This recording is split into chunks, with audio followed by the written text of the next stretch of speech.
একটা মেয়ে তার বয়ফ্রেন্ডকে জিজ্ঞাসা করলো, আচ্ছা, অন্য কারোর সাথে আমার বিয়ে হয়ে গেলে তুমি কি করবে? ছেলেটা উত্তর দিল, ভুলে যাব। ছেলেটার উত্তর শুনে মেয়েটি রাগে অন্যদিকে মুখ ঘুরালো।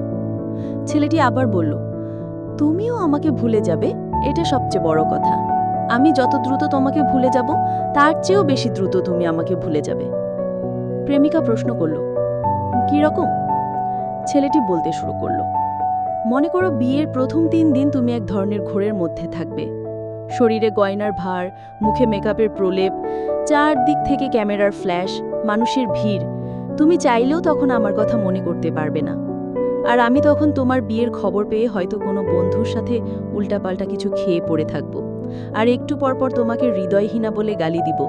আবার পরক্ষণেই পুরাতন স্মৃতির কথা মনে করে বন্ধুকে জড়িয়ে ধরে কাঁদব। বিয়ের পরের দিন তোমার আরও ব্যস্ত সময় কাটবে। স্বামী আর মিষ্টির প্যাকেট, এই দুটো হাতে নিয়ে তুমি বিভিন্ন আত্মীয় স্বজনের বাসায় ঘুরে বেড়াবে।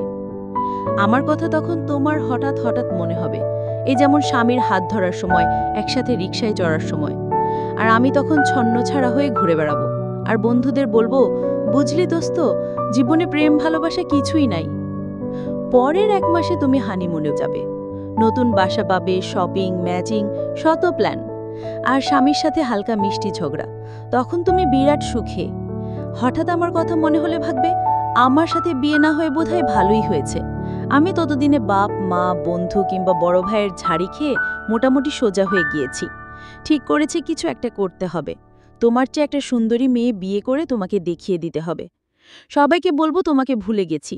কিন্তু তখনও মাঝরাতে তোমার এসএমএসগুলো বের করে পড়ব আর দীর্ঘশ্বাস ছাড়ব।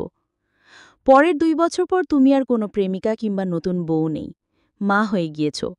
পুরাতন প্রেমিকের স্মৃতি, স্বামীর আহ্লাদ, এসবের চেয়ে বাচ্চার ডায়াপার, পিটার এসব নিয়ে বেশি চিন্তিত থাকবে। অর্থাৎ তখন আমি তোমার জীবন থেকে মোটামুটি পার্মানেন্টলি ডিলিট হয়ে যাব। এদিকে আমিও একটা কাজ পেয়েছি, বিয়ে কথা চলছে, মেয়েও পছন্দ হয়েছে। আমি এখন ভীষণ ব্যস্ত। এবার সত্যিই আমি তোমাকে ভুলে গিয়েছি। শুধু রাস্তাঘাটে কোনো কাপল দেখলেই তোমার কথা মনে পড়বে। কিন্তু তখন আর দীর্ঘশ্বাসও আসবে না।